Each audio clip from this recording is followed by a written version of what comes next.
Hello மக்களே, எல்லாருக்குமே ஒரு குட் நியூஸ் என்ன அப்படின்னு சொல்லி பார்த்தீங்கன்னா, காலையில் ஆல்ரெடி இதை பற்றி இன்ஃபார்ம் பண்ணியிருப்போம். டிஎன்பிஎஸ்லேருந்து இப்போ கொஞ்சம் நேரத்துக்கு முன்னாடி பார்த்தீங்கன்னா அஃபீஷியலான குரூப் 2A நோட்டிஃபிகேஷன் ரிலீஸ் பண்ணிட்டாங்க. ஃபுல் நோட்டிஃபிகேஷன் அதை பற்றி தான் இந்த வீடியோவில் பார்க்க போகிறோம். குரூப் 2A பற்றி ஃபுல்லாக இந்த வீடியோவில் தெரிஞ்சுக்கலாம். ஓகேவா? இப்போ இருக்கிற நோட்டிஃபிகேஷன் பற்றி இன்றைக்கி தான் 20/6/2024 அன்றைக்கி ரிலீஸ் பண்ணாங்க. Notification number 8 2024 combine civil service examination 2 group 2 and 2A services 19/7/2024 வரைக்கும் அப்ளை பண்ணலாம் அப்படின்னு சொல்லியிருக்காங்க. நைட்டு 12 மணி வரைக்கும் அப்ளை பண்ணலாம். இன்னிலேருந்தே அப்ளிகேஷன் ஸ்டார்ட் ஆகுது. 24/7/2024 26/7/2024 வரைக்கும் அந்த அப்ளிகேஷனில் கரெக்ஷன் ஏதாவது பண்ணிக்கலாம். ஓகேவா? ஏதாவது தப்பாக இருந்தால் கரெக்ஷன் பண்ணிக்கலாம். ப்ரிலிமினரி எக்ஸாம் 14/9/2024 சொல்லியிருக்காங்க. ஓகேவா? எதிர்பார்த்ததை விட ஒரு 14 நாள் முன்னாடியே வச்சுருக்காங்க. காலையில் 9:30 12 மணி வரைக்கும் எக்ஸாம் சொல்லியிருக்காங்க. மெயின்ஸ் எக்ஸாம் டேட் அனௌன்ஸ் பண்ணல. ப்ரிலிம்ஸ் ரிசல்ட் விட்டு அதுக்கப்புறம் தான் அந்த குரூப் 2க்கு தனியாக குரூப் 2Aக்கு தனியாக அப்படின்னு சொல்லி மெயின்ஸ் டேட் ரிலீஸ் பண்ணுவாங்க. அது எல்லாமே என்னென்ன மாதிரியான ரேஷியோ அப்படின்னு சொல்லி இதிலேயே பார்த்துருவோம். ரெண்டு விதமாக குரூப் 2 சர்வீசஸ் அது மட்டும் இல்லாமல் குரூப் 2A சர்வீசஸ்னு சொல்லி பிரிச்சே தான் போட்டிருக்காங்க. குரூப் 2ல் பார்த்தீங்கன்னாக்கா 507 வேகன்சி சொல்லியிருக்காங்க. எதிர்பார்த்ததை விட கொஞ்சம் அதிக வேகன்சி தான். ரீசன் பார்த்தீங்கன்னா அந்த ஃபாரஸ்டர் போஸ்ட்லாம் புதுசாக ஜாயின் பண்ணிட்டாங்க. அதை பற்றி தனியாக பார்ப்போம். ஃபாரஸ்டரில் கிட்டத்தட்ட ஒரு 114 வேகன்சி 2 கேட்டகரியாக 2 டிபார்ட்மெண்ட்டுக்கு சொல்லியிருக்காங்க. அது இல்லாமல் வழக்கமாக வர போஸ்டிங் எல்லாமே கொடுத்துருக்குறாங்க. அந்த போஸ்டிங் எல்லாத்தையும் பற்றி தனித்தனியாக பார்ப்போம். என்னென்ன போஸ்டிங்க்கு என்னென்ன மாதிரியான ரெஸ்பான்சிபிலிட்டி, சேலரி டீட்டெயில் எல்லாமே தனியாக ஒரு அனலைஸ் பண்ணி சொல்கிறோம். அடுத்து குரூப் 2A சர்வீசஸில் பார்த்தீங்கன்னாக்கா மொத்தமாக 1820 வேகன்சின்னு சொல்லியிருக்காங்க. ஏற்கனவே எதிர்பார்த்ததா ஒரு 1800க்கு மேலே வரும்னு சொன்னோம். 1820 வந்துருக்கு. 507 வேகன்சி குரூப் 2ஓட சேர்த்தா மொத்தமாக 2327 வேகன்சின்னு சொல்லியிருக்காங்க. ஓகேவா? நோட்டிஃபிகேஷன் ரிலீஸ் பண்ணுறப்ப இப்படி தான் சொல்லுவாங்க. அதுக்கப்புறம் எப்படி இந்த 1 இயர் ப்ராசஸ் எடுத்துக்குவாங்கன்றனால அதுக்குள்ளே வேகன்சி அதிகரிக்கணும்னு எல்லாருமே கோரிக்கை சொல்லுவாங்க. அதுக்கப்புறம் கொஞ்சம் அதிகரிக்கணும் அப்படின்னு சொல்லி எப்படி பார்த்தாலும் ஒரு 3000-4000 வேகன்சி கொண்டு போயிடுவாங்க. வழக்கமாக டிஎன்பிஎஸ்சி பண்ணுறதா குரூப் 4க்கு அதே மாதிரி தான் பண்ணுவாங்க. குரூப் 2க்கு அதே மாதிரி தான் பண்ணுவாங்க. ஏஜ் லிமிட் பற்றி இப்போ சொல்லிடுவோம். ஏன்னா பார்த்தீங்கன்னா புதுசாக நிறையா போஸ்ட் ஆட் ஆனதுனால ஃபஸ்ட்டு அந்த ஜென்ரல் கம்யூனிட்டிக்கு மட்டும் ஓகேவா எந்த விதமான ரிசர்வேஷனும் இல்லாமல் எம்பிசி, பிசி, எஸ்சி, எஸ்டி அந்த பிசிஎம் கேண்டிடேட் இவங்க எல்லாருமே இல்லாமல் ஜென்ரலில் மட்டும் இருக்கிறவங்களுக்கு ஏஜ் லிமிட் பார்ப்போம். ப்ரொபேஷன் ஆஃபீஸருக்கு பார்த்தீங்கன்னாக்கா 26 42 சொல்லியிருக்காங்க. அந்த டெபுட்டி கமர்ஷியல் டேக்ஸ் ஆஃபீஸருக்கு 18 32 சொல்லியிருக்காங்க. ஆனால் மினிமமாக டிகிரி முடிச்சிருக்கணும். டிகிரி முடிக்கணும்னாலே நம்ம இதில் 20-21 வயசாவது ஆகிருக்கும். நிறைய பேர் ஃபைனல் இயர் எக்ஸாம் எழுதியிருக்கோம். டிகிரிக்கு ஃபைனல் இயர் எக்ஸாம் எழுதியிருக்கோம். ரிசல்ட் வந்துருச்சு அப்ளை பண்ணுறாமான்னு கேட்குறாங்க. ரிசல்ட் வந்துட்டு அப்ளை பண்ணலாம். ஆனால் டிகிரி சர்டிஃபிகேட்லாம் கையில் இருக்கணும்லாம் கிடையாது. ரிசல்ட் வந்திருக்கணும். ரிசல்ட் வராமல் தான் அப்ளை பண்ண முடியாது. ரிசல்ட் அந்த 19/7/2024 முன்னாடி வந்திருக்கணும். அதையும் கரெக்டாக தெரிஞ்சுக்கோங்க. நிறைய பேர் கமெண்ட்ஸில் கேட்டுகிட்டே இருக்காங்க. அந்த கடைசி நாள் அப்ளை பண்ணுறதுக்கு முன்னாடி ரிசல்ட் வந்துட்டுனாக்கா நீங்கள் அப்ளை பண்ணலாம். ஓகேவா? அடுத்து பார்த்தீங்கன்னாக்கா அந்த ஜூனியர் எம்ப்ளாய்மெண்ட் ஆஃபீஸர் ஸ்பெஷல் அசிஸ்டண்ட்டுக்கெலாம் பார்த்தீங்கன்னா 18 32 சொல்லியிருக்காங்க. மேக்ஸிமம் போஸ்ட்டுக்கு ஜென்ரலுக்கு 32 தான். ஓகேவா? இதுவுமே பார்த்தீங்கன்னா இந்த பேண்டமிக்கனால் ரிலாக்ஸேஷன் கொடுத்தா சொல்லியிருக்காங்க. குரூப் 2A சர்வீசஸை பொறுத்த வரைக்கும் இதுவும் பார்த்தீங்கன்னா ஜென்ரலுக்கு தான் இப்போதைக்கு சொல்கிறேன். ஓகேவா? அதர்ஸ் கேட்டகரி ஓசி கம்யூனிட்டிக்கு மட்டும் எல்லா போஸ்ட்டுக்குமே 18 32. அந்த ரெசிடென்டல் வார்டர் அந்த எல்லா போஸ்ட்னாக்க இந்த ரெசிடென்டல் வார்டர் தனியாக அதுக்கு மட்டும் 18 52 சொல்லியிருக்காங்க. ஓகேவா? இதுக்கு மட்டும் அந்த எக்ஸ் சர்வீஸ்மேன் அந்த மாதிரியான கேட்டகரிலாம் கேட்பாங்க. இப்போ வரைக்கும் அந்த கவுன்சிலிங்கில் இந்த ஒரு போஸ்ட் மட்டும் ஃபில் ஆகாமலே இருக்குது. அடுத்து இந்த BC, BCM, MBC, DC, SC, ST candidate இவங்க எல்லாருக்குமான ஏஜ் லிமிட் பார்த்துருவோம். ஃபஸ்ட்டு குரூப் 2 சர்வீசஸில் பார்த்தீங்கன்னாக்கா அந்த டெப்டி கமர்ஷியல் டேக்ஸ் ஆஃபீஸருக்கு 18 37 சொல்லியிருக்காங்க. ஃபாரஸ்டருக்கு 37 சொல்லியிருக்காங்க. இதில் பார்த்தீங்கன்னா அந்த லா டிகிரி முடிச்சிருந்தீங்கன்னா அந்த கமர்ஷியல் டேக்ஸ் ஆஃபீஸருக்கு 39 வரைக்கும் அப்ளை பண்ணலான்னு சொல்லியிருக்காங்க. கூட ஒரு 2 வருஷம் கொடுத்துருக்காங்க. இது இல்லாமல் PWD candidate, ex serviceman, district விடோக்கெலாம் ரிலாக்ஸேஷன் உண்டு. ஓகேவா? டிஸ்ட்ரிக்ட் விடோக்கெலாம் பார்த்தீங்கன்னா அந்த கம்யூனிட்டிக்கு எந்த ரிலாக்ஸேஷன் கொடுக்குறாங்களோ அதே மாதிரி தான் கொடுப்பாங்க.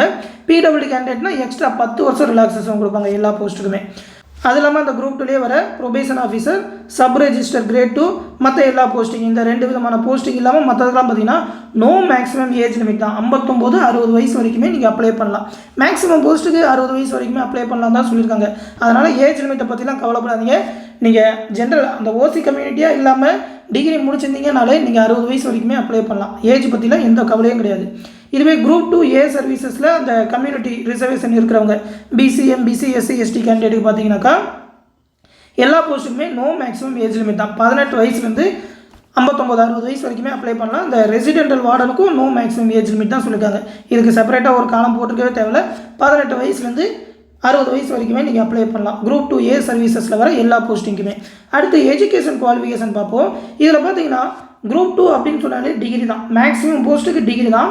ஒரு சில போஸ்ட்டுக்கு என்ன பண்ணுவாங்க, இன்ஜினியரிங் கிடையாதுன்னு சொல்லுவாங்க. அதாவது இந்த மாதிரி ஆர்ட்ஸ் அண்ட் சயின்ஸ் தான் அப்ளை பண்ணணும், பிஏ பிஎஸ்சி பிகாம் தான் அப்ளை பண்ணணும்னு ஒரு சில போஸ்ட்டுக்கு சொல்லுவாங்க. ஆனால் ஒரு 80% போஸ்ட்டுக்கு இப்போ 2300 வேகன்சி ரிலீஸ் பண்ணியிருக்காங்கன்னா கிட்டத்தட்ட 1800 வேகன்சிக்கு எனி டிகிரி முடிச்ச யாருனாலும் அப்ளை பண்ணலாம். டிகிரி முடிச்சிருந்தாலே போதும். எந்த டிகிரியாக இருந்தாலும் சரி, நீங்கள் கரஸில் படிச்சிருக்கலாம், டிஸ்டன்ஸ் எஜுகேஷனில் படிச்சிருக்கலாம். ஆனால் அவங்க சொல்கிற ரெகக்னைஸ்டு யூனிவர்சிட்டியில் நீங்கள் ஒரு டிகிரி முடிச்சிருந்தீங்கன்னா எந்த டிகிரினாலும் பரவாயில்ல, நீங்கள் அப்ளை பண்ணலாம் அப்படின்றது தான் குரூப் 2ஓட ரூல். ஓகேவா? 2, 2A ரெண்டுத்துக்குமே. அதில் ஒரு சில இதுக்கு மட்டும் அந்த ப்ரொபேஷன் ஆஃபீஸருக்கு ஆர்ட்ஸ் அண்ட் சயின்ஸ் முடிச்சிருக்கணும், அந்த டேக்ஸ் ஆஃபீஸருக்கு பார்த்தீங்கன்னா பிஏ பிஎஸ்சி பிகாம் முடிச்சிருக்கணும், லா டிகிரியும் முடிச்சிருக்கலாம் அப்படின்னு சொல்லியிருப்பாங்க.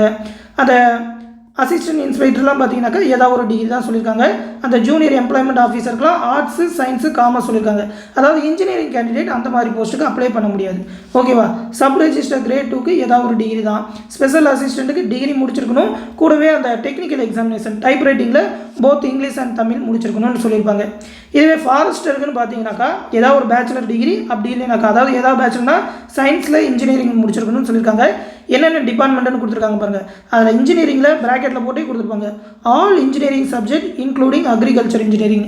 இன்ஜினியரிங்கில் நீங்கள் எந்த டிபார்ட்மெண்ட் எடுத்து படிச்சிருந்தாலும் சரி ஃபாரஸ்ட் போஸ்ட்டுக்கு அப்ளை பண்ணலாம். ஓகேவா? அடுத்து குரூப் 2A சர்வீசஸை பொறுத்த வரைக்கும் அந்த ஃபுல் டைம் ரெசிடென்டல் வார்டனுக்கு அந்த எக்ஸ் சர்வீஸ்மேனாக இருக்கணும். அதுக்கும் டிகிரி தான். மேக்ஸிமமாக வர அந்த அசிஸ்டன்ட் போஸ்ட், ஓகேவா, அசிஸ்டன்ட் போஸ்ட்டு எல்லாத்துக்குமே பார்த்தீங்கன்னா ஏதாவது ஒரு டிகிரி தான் சொல்லியிருப்பாங்க. ஓகேவா? ஏதாவது ஒரு டிகிரி முடிச்சா போதும். அந்த கோடு எல்லாமே கொடுத்துருக்காங்க பாருங்கள், ஜாப் கோடு, அந்த போஸ்ட் கோடு. ஏதாவது ஒரு டிகிரி முடிச்சிருந்தாலே நீங்கள் அப்ளை பண்ணலாம். குவாலிஃபிகேஷன் பற்றியும் கவலைப்பட தேவையில்லை. ஓகேவா? ஒரு சில போஸ்ட்டு மட்டும் மெயினாக பார்த்தீங்கன்னா இந்த ஜூனியர் கோஆப்ரேட்டிவ் ஆடிட்டருக்கெல்லாம் பார்த்தீங்கன்னா பிபிஎம் பிகாம் அந்த பிஏ பிபிஇ இந்த மாதிரி முடிச்சிருக்கணும்னு சொல்லியிருப்பாங்க. ஆனால் மற்ற போஸ்டிங் ஒரு 80% போஸ்டிங்க்கு எனி டிகிரி தான். ஓகேவா? அதனால் நீங்கள் ஏதாவது ஒரு டிகிரி முடிச்சிருந்தால் அப்ளை பண்ணியிருக்கலாம். இப்போ தான் ரிசல்ட் வந்திருக்குனாலும் ஃபைனல் இயர் முடிச்சிட்டிங்க அப்படின்னாக்கா கண்டிப்பாக அப்ளை பண்ணலாம். அடுத்து ஃபாரஸ்டர் போஸ்ட்டுக்கு மட்டும் அந்த ஃபிசிக்கல் எக்ஸாமினேஷன் வைப்பாங்க. ஓகேவா? அந்த ஃபிசிக்கல் ஸ்டாண்டர்ட்லாம் பார்ப்பாங்க. மேலுக்கு பார்த்தீங்கன்னாக்கா 163 சென்டிமீட்டர், ஃபீமேலுக்கு அப்படி இல்லைனா டிரான்ஸ்ஜெண்டர் அந்த தேர்டு ஜெண்டருக்கு 150 சென்டிமீட்டர் இருக்கணும்னு சொல்லியிருக்காங்க. ஜஸ்ட் மெஷர்மெண்ட் வந்து 79 74ன்னு சொல்லியிருக்காங்க. அந்த எக்ஸ்பென்ஸில் வந்து ஒரு 5 சென்டிமீட்டர் சொல்லியிருப்பாங்க. ஓகேவா? அந்த ஃபாரஸ்டர் போஸ்ட்டுக்கு மட்டும்தான் பார்ப்பாங்க. அடுத்து எக்ஸாமினேஷன் பிளான் பாருங்கள். எல்லாருக்குமே பார்த்தீங்கன்னா ஒரு காமனான ப்ரிலிமினரி எக்ஸாம் வைப்பாங்க.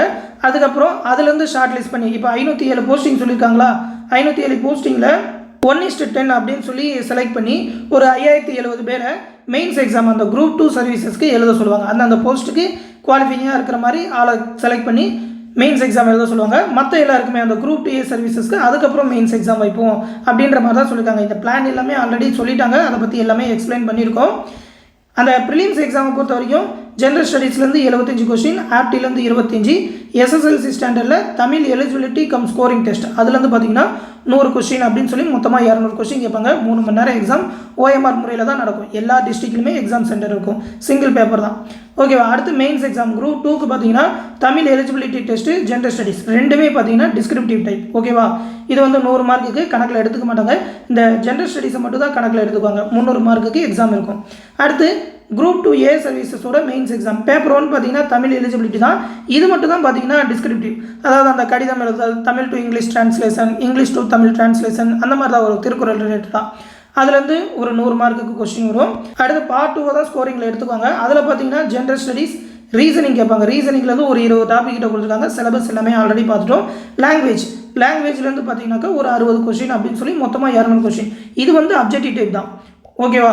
சிபிடி முறையில் நடக்கும்னு சொல்லியிருக்காங்க. OMR பெஸ்ட் கிடையாது, அதை நல்லா நோட் பண்ணிக்கோங்க. சிபிடி முறையில் எக்ஸாம் நடக்கும் மெயின்ஸ் குரூப் 2A சர்வீசஸ்க்கு. ரொம்ப ஈஸி தான். சிபிடி முறையில் நீங்கள் எழுதுனாலும் அதுக்கான ப்ராக்டிஸ் எல்லாமே பார்த்துக்கலாம். ஓகேவா? அதுக்கப்புறம் பார்த்தீங்கன்னாக்கா எக்ஸாம் சென்டர் எப்படி அப்ளை பண்ணுறதுலாம் சொல்லியிருக்காங்க. எக்ஸாம் சென்டர் வந்து 38 டிஸ்ட்ரிக்ட்லையுமே ப்ரிலிம்ஸ் எக்ஸாம் நடக்கும். இது எல்லாமே பார்த்தீங்கன்னா எக்ஸாம் சென்டர் தான். 38 மாவட்டத்துலையுமே சொல்லியிருக்காங்க. மெயின்ஸ் எக்ஸாமினேஷனை பொறுத்த வரைக்கும் சென்னை, கோயம்புத்தூர், மதுரையில் தான் அந்த குரூப் 2 சர்வீசஸ்க்கு நடக்கும். குரூப் 2A சர்வீசஸ்க்கு ஒரு 10 டிஸ்ட்ரிக்ட் சொல்லியிருக்காங்க. சிபிடி முறையில் எக்ஸாம் நடக்கும். ஓகேவா? அடுத்து பார்த்தீங்கன்னா எக்ஸாமினேஷன் ஃபீஸ்லாம் ப்ரிலிம்ஸ்க்கு வந்து 100 ரூபா தான் அப்ளை பண்ணுறதுக்கு. நீங்கள் ஃபஸ்ட்டு 150 ரூபா கொடுத்து ஃபஸ்ட்டு ஓடிஆர் பண்ணணும். அதுக்கப்புறம் தான் இந்த 100 ரூபா கொடுத்து அப்ளை பண்ணணும். ஆல்ரெடி பண்ணியிருந்தீங்கன்னா வெறும் 100 ரூபா மட்டும்தான். அதுக்கப்புறம் ப்ரிலிம்ஸ் பாஸ் பண்ணதுக்கப்புறம் தான் மெயின்ஸுக்கு ஒரு 150 ரூபா ஃபீஸ் கட்டணும். அப்படி பார்த்தீங்கன்னா இப்போதைக்கு 100 ரூபா தான் ஃபீஸு. அதுவும் பார்த்தீங்கன்னா ஒரு 3 டைம் ஃப்ரீ சான்ஸ் கொடுப்பாங்க எம்பிசி பிசி கேண்டிடேட்டுக்கு. எஸ்சி எஸ்டி கேண்டிடேட்னா அந்த 100 ரூபாயும் எக்ஸாம் ஃபீஸ் கிடையாது. ஓகேவா, அவங்களுக்கு எப்போவுமே ஃப்ரீ தான். அடுத்து இதில் பின்னாடி பார்த்தீங்கன்னா அந்த டாக்குமெண்ட் டீட்டெயில், அந்த சிலபஸ் டீட்டெயில் எல்லாமே கொடுத்துருக்காங்க. இது எல்லாத்தையுமே ஆல்ரெடி பார்த்துட்டோம். அதாவது பார்த்தீங்கன்னா ஆல்ரெடி டிஎன்பிஎஸ்சி குரூப் 2 2024ன்னு சொல்லி ஒரு பிளேலிஸ்ட் போட்டு நம்ம சேனலில் கொடுத்துருக்கோம். ஓகேவா, இந்த மாதிரி டிஎன்பிஎஸ்சி குரூப் 2 2024 நம்ம சேனலில் ஒரு பிளேலிஸ்ட் இருக்கும். இதில் எடுத்து பார்த்துக்கோங்க. குரூப் 2ஓட சிலபஸ் என்ன மாதிரி இருக்கும், குரூப் 2ஓட நோட்டிஃபிகேஷனில் இந்த மாதிரி இப்போ இந்த தடவை என்னென்ன சேஞ்சஸ் வரும்னு ஆல்ரெடி சொல்லியிருந்தோம். அதே சேஞ்சஸ் தான் வந்திருக்கு. குரூப் 2க்கான ஒரு பக்கமான ஸ்டடி பிளான் போட்டிருந்தோம். ஒரு 110 நாள் போட்டிருந்தோம். இப்போ வந்து ஒரு 85 நாள் தான் டைம் கொடுத்துருக்காங்க. அப்படி பார்த்தீங்கன்னா ஒரு 10 நாள் சேர்த்து ஒரு 95 நாள் தான் டைம் இருக்குது. அதுக்குள்ளே படிக்கணும். அதோட ஷெடியூல் எல்லாமே சேஞ்ச் பண்ணி கொடுத்துருக்கோம். ஓகேவா, என்னென்ன பாடத்துலேருந்து எவ்வளோ மார்க் வரும் அப்படின்னு சொல்லி எல்லா டீட்டெயிலுமே கொடுத்துருக்கோம். எடுத்து பார்த்துக்கோங்க. அடுத்து இப்போ நம்மளோட ஸ்டடி பிளானுக்கு வருவோம். ஸ்டடி பிளான் வந்து இப்போ சேஞ்ச் பண்ணிட்டோம். ஏன்னா பார்த்தீங்கன்னா டேஸ் வந்து ஒரு 15 நாள் முன்னாடி வச்சிட்டாங்க. அதனால் பார்த்தீங்கன்னா ஒரு சில ரிவிஷன் டெஸ்ட், ஏன்னா பார்த்தீங்கன்னா நிறையா ரிவிஷன் பண்ணுவோம்னு சொல்லி டெஸ்ட் எல்லாமே நிறையா ஆட் பண்ணியிருந்தோம். அந்த கொஞ்சம் தேவையில்லாமல் இருக்கிற மாதிரியான டெஸ்ட் எல்லாத்தையுமே ரிவிஷன் டெஸ்ட் எல்லாத்தையுமே எடுத்துகிட்டு சில எக்ஸாமை கம்பைன் பண்ணி வச்சுருக்கோம். அதுக்கேற்ற மாதிரியான ஸ்டடி பிளான் போட்டிருக்கோம். எந்தெந்த சப்ஜெக்ட்டுக்கு ரொம்ப இம்பார்ட்டன்ஸ் கொடுக்கணுமோ அதுக்கேற்ற மாதிரியான டைம் போட்டிருக்கோம். ஓகேவா, இன்றைக்கி வரைக்கும் ஒரு ஆஃபர் ப்ரைஸ் கொடுத்துருக்கோம். 999 ரூபா கொடுத்து ஜாயின் பண்ணிக்கலாம். 20ஆம் தேதி ஆல்ரெடி இன்ஃபார்ம் பண்ணியிருக்கோம். இன்றைக்கி வரைக்கும் ஜாயின் பண்ணிக்கலாம். 22ஆம் தேதி வரைக்கும் அட்மிஷன் போயிட்டுருக்கு. ஓகேவா, உங்களோட ரெஸ்பான்ஸை பொறுத்து தான் டேட் எக்ஸ்டெண்ட் பண்ணலாமா அப்படின்னு சொல்லி பார்க்க முடியும். அதனால் குயிக்காக ஜாயின் பண்ணிக்கோங்க. ஒரு 33 தேர்வுகள் கண்டக்ட் பண்ணுவோம். ஓகேவா, 38 தேர்வுகள் இருந்தது. ஒரு 5 ரிவிஷன் டெஸ்ட்டை மட்டும் கம்பைன் பண்ணி வச்சுருக்கிறோம். ஓகேவா, எதையுமே தூக்கலை, அதுக்கேற்ற மாதிரி கம்பைன் பண்ணி 10 வரைக்கும் அப்படின்றத 12 வரைக்கும் அப்படின்ற மாதிரி கம்பைன் பண்ணி வச்சுருக்கோம். அந்த ஷெடியூல் எல்லாத்தையுமே பின்னாடி பார்ப்போம். தனியாக ஒரு எக்ஸ்பிளைன் பண்ணி வீடியோ போடுறேன். அந்த தேர்வில் கேட்குற மேக்ஸ் ரீசனுக்கான எக்ஸ்ப்ளனேஷன் வீடியோஸ், ஸ்டடி மெட்டீரியல் எல்லா சப்ஜெக்ட்டுக்குமே ப்ரொவைட் பண்ணிடுவோம். 30,000க்கும் மேற்பட்ட ஒன் வேர்ட் ஆன்சர்ஸோட ஸ்டடி மெட்டீரியல் எடுத்திருப்போம். அது மட்டும் இல்லாமல் புக் பை கொஸ்டினுக்கு தனியாகவே பிடிஎஃப் கொடுப்போம். அது இல்லாமல் மேக்ஸ் ரீசனிங்கான வீடியோ கிளாஸஸ், எல்லா டாப்பிக்குமே A to Z video classes, basic மேக்ஸ்லேருந்து ஓகேவா, அடிப்படை கணிதத்துலேருந்து எல்லா டாப்பிக்குமே தேவையான கணக்குகள் எல்லாத்தையுமே கொடுத்துருவோம். நீங்கள் மேக்ஸில் ரொம்ப வீக்கான ஸ்டூடெண்ட்டாக இருந்தால் கூட பேசிக்லேருந்தே கற்றுக்க முடியும். அந்த அளவுக்கு கிளாஸஸ் எல்லாமே கண்டக்ட் பண்ணிடுவோம். ப்ரீவியஸ் இயர் கொஸ்டின் பேங்க் எல்லாமே ப்ரொவைட் பண்ணிடுவோம். லாஸ்ட் 1 இயர்க்கான கரண்ட் அஃபேர் இப்போ பார்த்தீங்கன்னா ஆகஸ்ட் 2023லேருந்து படிக்கணும். ஏன்னா பார்த்தீங்கன்னா எக்ஸாம் வந்து செப்டம்பருக்கு அதுக்கப்புறம் போகும் அப்படின்னு சொல்லி நினச்சோம்.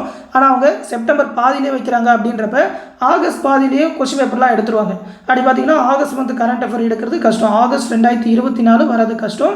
அதனால் பார்த்தீங்கன்னா ஆகஸ்ட் 2023லேருந்து ஜூலை 2024 வரைக்கும் கரண்ட் அஃபேர் படிக்கணும். ஓகேவா, அந்த ஆகஸ்ட் 2023 கரண்ட் அஃபேர்லேருந்து முதலே ஆட் பண்ணிடுவோம். முதல் டெஸ்ட்லேயே பார்த்தீங்கன்னாக்கா அந்த 2வது டெஸ்ட்லேயே ஆகஸ்ட் 2023, அது மட்டும் இல்லாமல் செப்டம்பர் 2023 கரண்ட் அஃபேர் ஆட் பண்ணி தான் கொடுத்துருக்கோம்.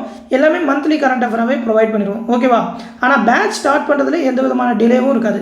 ஜூன் 23ஆம் தேதி பேட்ச் கட்டாயமாக ஸ்டார்ட் பண்ணிடுவோம். அதில் எந்த சேஞ்சஸுமே இல்லை. 27ஆம் தேதி முதல் டெஸ்ட்டு ஸ்டார்ட் ஆயிடும். ஏன்னா பார்த்தீங்கன்னா லிமிடெட் டைம் தான் கொடுத்துருக்காங்க. ஆல்ரெடி நிறைய ஸ்டூடெண்ட் ஜாயின் பண்ணிட்டாங்கன்றனால ஜாயின் பண்ண எல்லாருக்குமே தான் இம்பார்ட்டன்ஸ் கொடுக்கணும். அவங்க எல்லாருக்குமே சீக்கிரமாகவே மெட்டீரியல் கொடுத்து 27ஆம் தேதியெலாம் முதல் டெஸ்ட் ஸ்டார்ட் பண்ணிடுவோம். ஷெடியூலில் ஒரு சில சேஞ்சஸ் மட்டும் பண்ணியிருக்கோம். சில சப்ஜெக்டை மட்டும் கம்பைன் பண்ணி வச்ச மாதிரி டெஸ்ட் எல்லாத்தையுமே கண்டக்ட் பண்ணி ஃபைனலாக பார்த்தீங்கன்னாக்கா 12ஆம் தேதிக்குள்ளே முடிக்கிற மாதிரி ஒரு 2 ரிவிஷன் டெஸ்ட்டோட 12ஆம் தேதிக்குள்ளே முடிக்கிற மாதிரி பிளான் எல்லாமே போட்டிருக்கோம். 14ஆம் தேதி எக்ஸாம் சொல்லியிருக்காங்க. ஓகேவா, கம்ப்ளீட்டாக ரிவிஷன் டெஸ்ட் எல்லாத்தையுமே சேர்த்தே கண்டக்ட் பண்ணிடுவோம். இதோட ஷெடியூல் பிளான் எல்லாமே இந்த வீடியோக்கெல்லாம் டிஸ்கிரிப்ஷனில் பிடிஎஃபாக கொடுத்துருக்கேன். எடுத்து பார்த்துக்கோங்க. ஜாயின் பண்ண விருப்பம் இருக்கிறவங்க சீக்கிரமாக ஜாயின் பண்ணிக்கோங்க. இதுக்கப்புறம் டைமே இல்லைன்னு சொல்லலாம். வேகமாக போய்கிட்டே இருக்க வேண்டியதான், படிச்சுக்கிட்டே இருக்க வேண்டியதான். டேரெக்டாக எக்ஸாம் அன்றைக்கி போய் முடிக்கிறது தான் இனிமேல் கண்ணுக்கு தெரியணும். ஓகேவா, அந்த அளவுக்கு ஸ்பீடாக இருக்கணும். சீக்கிரமாக ஜாயின் பண்ணிக்கோங்க. நம்மளோட சாம்பிள் மெட்டீரியல் பிடிஎஃப் எல்லாமே இந்த பிடிஎஃப்ல கொடுத்துருக்கேன். மெட்டீரியல் எல்லாமே எப்படி இருக்கும் ஒவ்வொரு சப்ஜெக்ட்டுக்கும் அப்படின்னு சொல்லி எடுத்து பார்த்துக்கோங்க. இதுக்கப்புறம் குரூப் 2 எக்ஸாமுக்கு எப்படி அப்ளை பண்ணுறது எல்லா வீடியோவுமே நம்ம சேனலில் போடுவோம். அதை பார்த்தே அப்ளை பண்ணிடுங்க. தப்பாக அப்ளை பண்ணிடாதீங்க.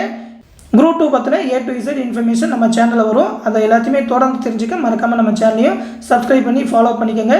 அடுத்த இன்னொரு முக்கியமான அப்டேட்டோட சந்திக்கிறேன். நன்றி.